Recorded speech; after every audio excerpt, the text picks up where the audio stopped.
Serpentes ao redor de anéis e de globos, saindo dos globos, são comuns na Pérsia, no Egito, na China e nos monumentos da Índia. Vishnu é representado como se fosse uma serpente enrolada. Então, muitos símbolos aqui se referem às cidades antigas. A serpente com a cauda na boca é a serpente universal, aquela que dá vida. A serpente é o símbolo e o protótipo do Salvador universal, que redime os mundos ao dar à criação o conhecimento de si mesmo e a percepção do bem e do mal. Manly Palmer Hall, no livro 33º Grau da Maçonaria.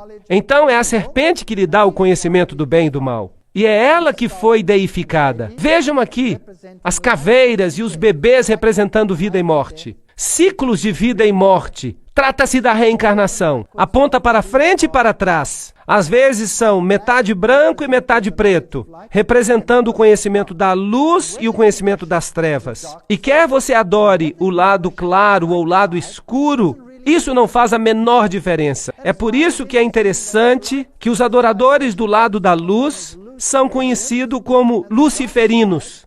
E os do lado escuro são conhecidos como bruxas, magos e satanistas. E eles são todos amigos, porque seu Deus é o mesmo. Não importa que veículo você use para conhecê-lo, é o mesmo Deus.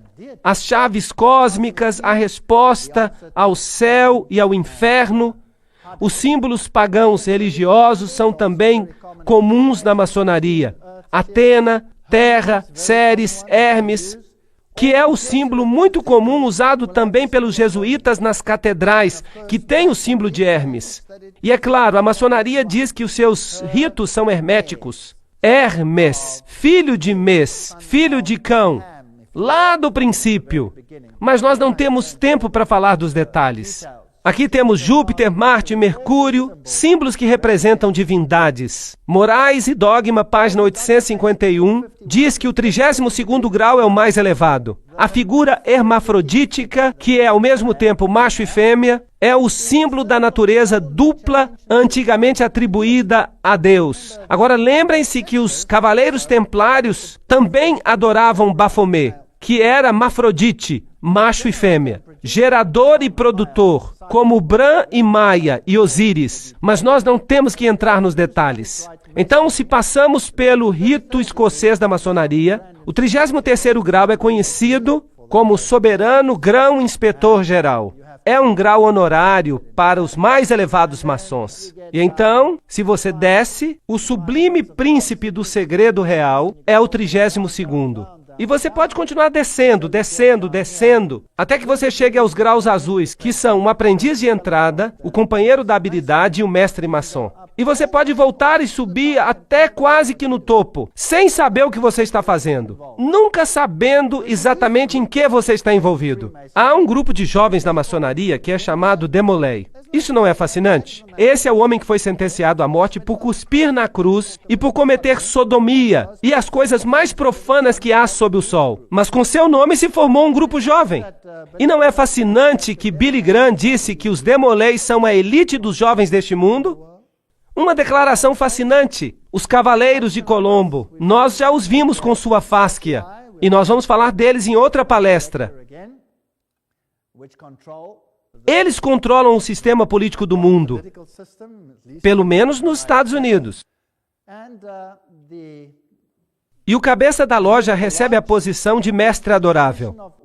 A Bíblia diz que você não deve chamar a ninguém de mestre, muito menos mestre adorável. Isso viola o primeiro mandamento.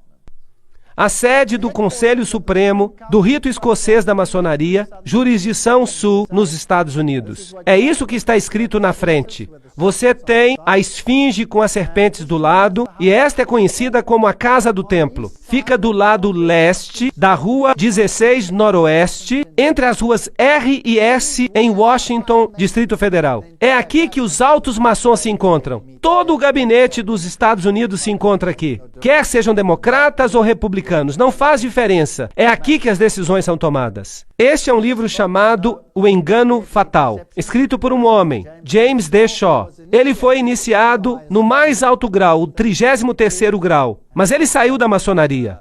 na cerimônia do 33º grau de iniciação, o juramento é selado bebendo vinho dentro de um crânio humano. Que este vinho que eu agora bebo se torne um veneno mortal para mim, como o suco de cicuta que Sócrates bebeu. Se algum dia, voluntariamente ou não, violar esse voto. E um membro vestido de esqueleto coloca seus braços ao redor do candidato que então fala. E que esses braços frios me envolvam para sempre se eu voluntariamente ou não violar esse voto. Aqui temos outros símbolos da maçonaria. Aqui estão os assim chamados símbolos secretos. E se você olhar para eles, vai perceber que alguns deles são muito interessantes. Se você já pensou que os Vs têm alguma coisa a ver com Volkswagen, eu sugiro que você pense de novo. Aqui estão dois Vs, um dentro do outro. Representam a união de dois deuses. E se você já pensou que isto aqui é o coração da Grã-Bretanha, então você deve saber que a Grã-Bretanha não passa de um país controlado pelos maçons. E também a sua religião, como nós veremos. Todos esses são símbolos. O aquário, por exemplo. E se você pensava que essa era a estrela de Davi, então pergunte a si mesmo por que antes da maçonaria essa não era a estrela de Davi. E esses símbolos aqui, claro, muito comuns, mas não temos tempo de entrar em detalhes. E se você vê êxtase e tabletes de mandrágora sendo distribuídos entre os jovens, eles também têm esses símbolos neles. Você acha que esse símbolo aqui era da Mitsubishi? Eu acho que eles ficariam muito zangados se eles soubessem que você está pensando que eles estão distribuindo mandrágoras e êxtase. E aqui você tem este símbolo, este V com W. Este W que é como se fossem dois Vs abraçados um ao outro. Esses são símbolos ocultistas. Em outras palavras, são drogas distribuídas por uma organização que usa os símbolos da sua religião. E se você achava que esse coral do Papa era patrocinado pela Volkswagen, é melhor pensar de novo. Esse símbolo significa outra coisa.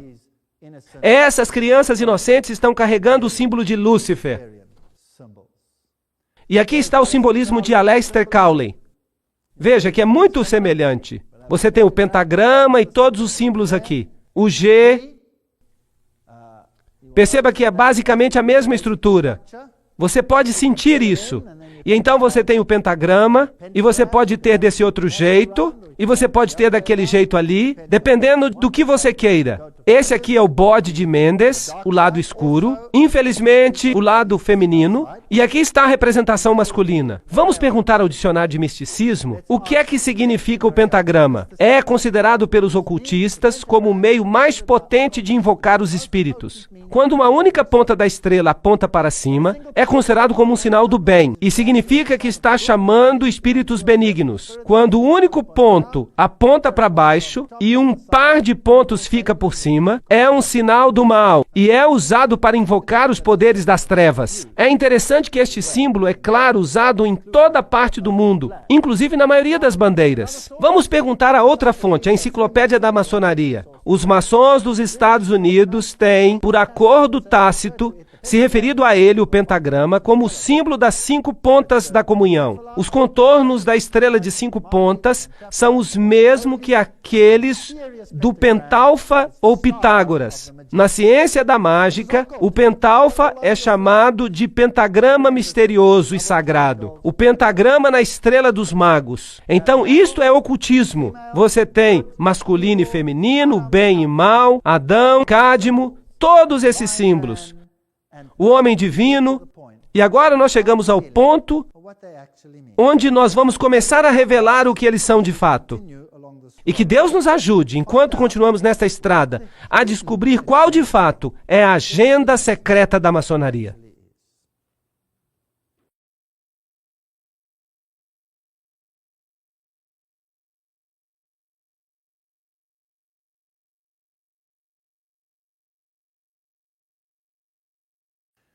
Agora vamos entrar nos ensinos da maçonaria de fato. Nós olhamos apenas a estrutura básica. Leiam essa declaração. É muito mais importante que os homens tentem se tornar Cristos do que crer que Jesus era Cristo. Que citação direta! O Catecismo da Igreja Católica, este aqui, o Catecismo da Igreja Católica de Nova York, 1995, página 129, diz o seguinte: pois o Filho de Deus se tornou homem para que nós pudéssemos nos tornar Deus. O Filho unigênito de Deus, querendo que partilhássemos de sua divindade, assumiu a nossa natureza para que ele, feito homem, pudesse nos tornar deuses. Maravilhai-vos e alegrai-vos. Nós nos tornamos Cristo. Agora, nem todo o catecismo vai falar isso. Por isso, não procure isso no seu catecismo. É essa edição que fala isso. Porque esse é um catecismo para o círculo interno. Não se esqueçam disso. Manly Palmer Hall, no 33º grau da maçonaria, diz: o homem é Deus sendo feito. O hinduísmo ensina isso através de várias encarnações. E o budismo ensina isso, que eventualmente, através do nirvana, você se torna um com a divindade. Um outro escritor maçônico escreve: aquietai-vos e sabei que eu sou Deus, que eu sou Deus. O reconhecimento final de que tudo está em tudo, a unidade do eu com o cosmos, a percepção da divindade do eu. Então isso é o oposto do que a Bíblia ensina no começo. O pecado levaria à morte, mas a serpente disse: certamente não morrereis, sereis semelhantes a Deus. Então esta é a linguagem da serpente, não é a linguagem de Deus. Aqui está Lúcifer ensinando, não é Deus que está ensinando. O homem perfeito é Cristo e Cristo é Deus. Esta é a primogenitura e o destino de toda a alma humana. J.D. Buck, Maçonaria Mística. Note esse simbolismo de novo. Você pode tirar o hexagrama dele. Você pode girá-lo e colocá-lo na frente do carro, se você quiser. Um triângulo com uma ponta para baixo representa a divindade, é chamada de o triângulo da divindade, ou o triângulo da água. Com uma ponta para cima é chamado o triângulo da terra, o triângulo da pirâmide, ou o triângulo do fogo. E este emblema simboliza o homem divino e perfeito. Então, quando uma religião usa esses triângulos no cabalismo, elas estão dizendo: nós somos divinos. Por isso que a estrela de Davi significa: na tua cara, Deus, nós somos divinos. Esta é uma declaração terrível que eu estou fazendo aqui hoje à noite. Esta é uma declaração terrível.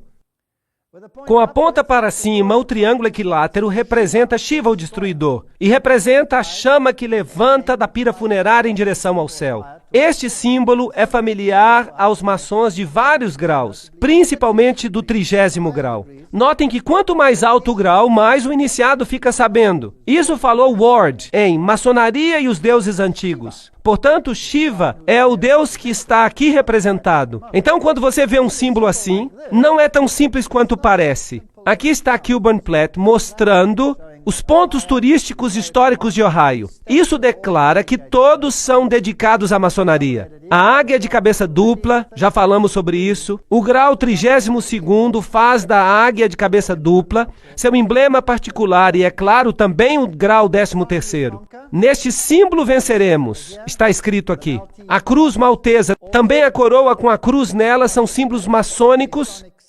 E você descobrirá este símbolo em muitas igrejas, especialmente em igrejas pentecostais. Então você tem vários graus de comaçonaria.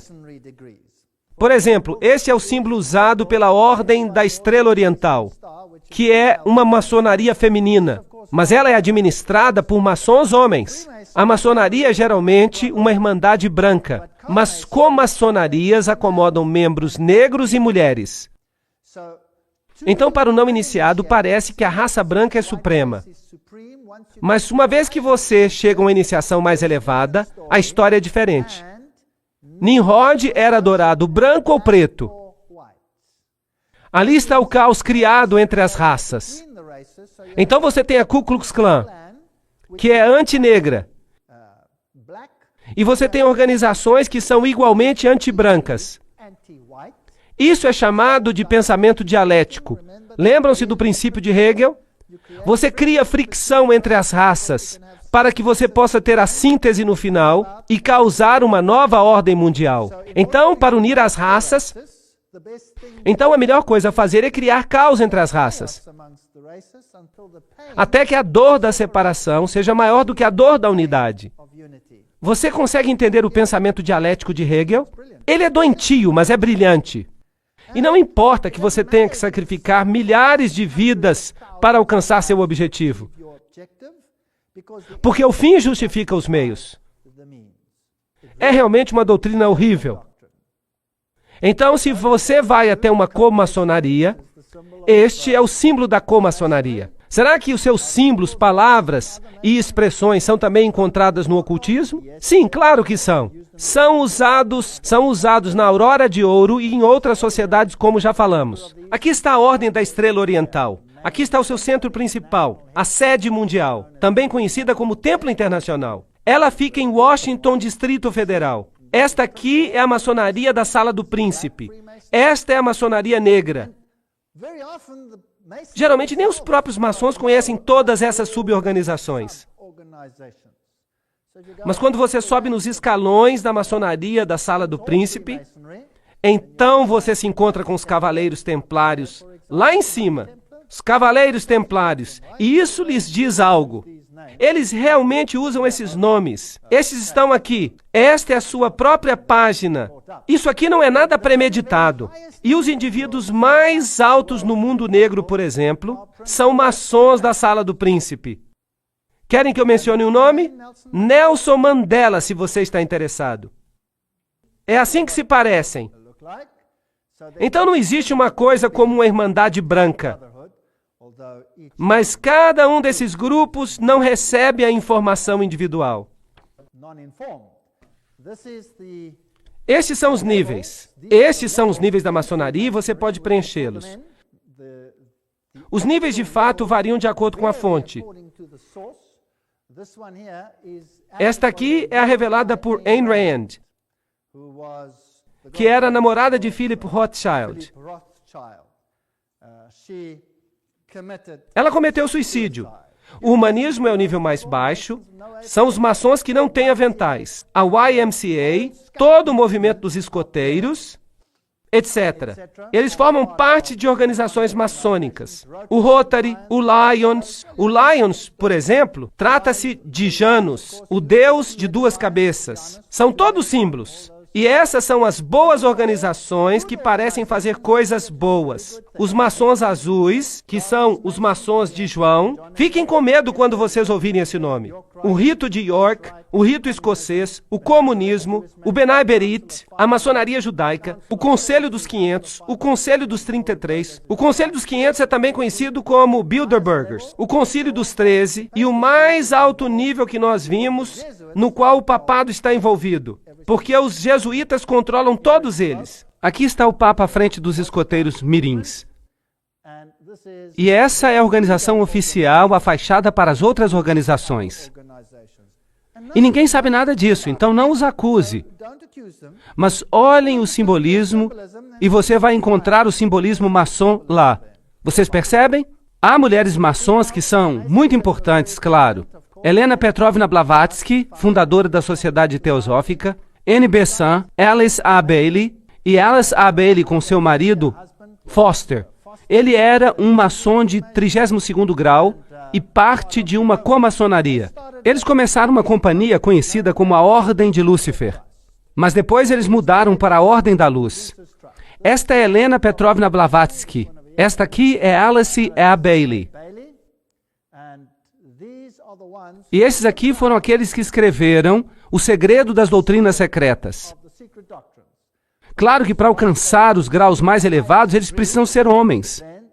Por isso, Annie Besant é chamada de Irmão Annie Besant, maçom de 33º grau. O mesmo acontece com os egípcios. Se uma mulher se torna faraó, então ela tem que ser homem. Por isso, Hatshepsut, por exemplo, aparece com uma barba, porque ela se torna um homem honorário. Você não pode ser reencarnação do Deus Sol se você é uma mulher. Então, a comaçonaria, Annie Besant e todos esses maçons de alta ordem, Alice A. Bailey, suma sacerdotisa do movimento da Nova Era, eles receberam mensagens de um tibetano conhecido como Djwhal Khul. Em seus escritos, você vai encontrar os símbolos maçônicos, é claro. E esses aqui são seus escritos. Blavatsky escreveu uma coisa chamada Isis Revelada, A Doutrina Secreta, e todos esses livros místicos maçons. E é virtualmente impossível você consegui-los, embora hoje em dia já seja mais fácil.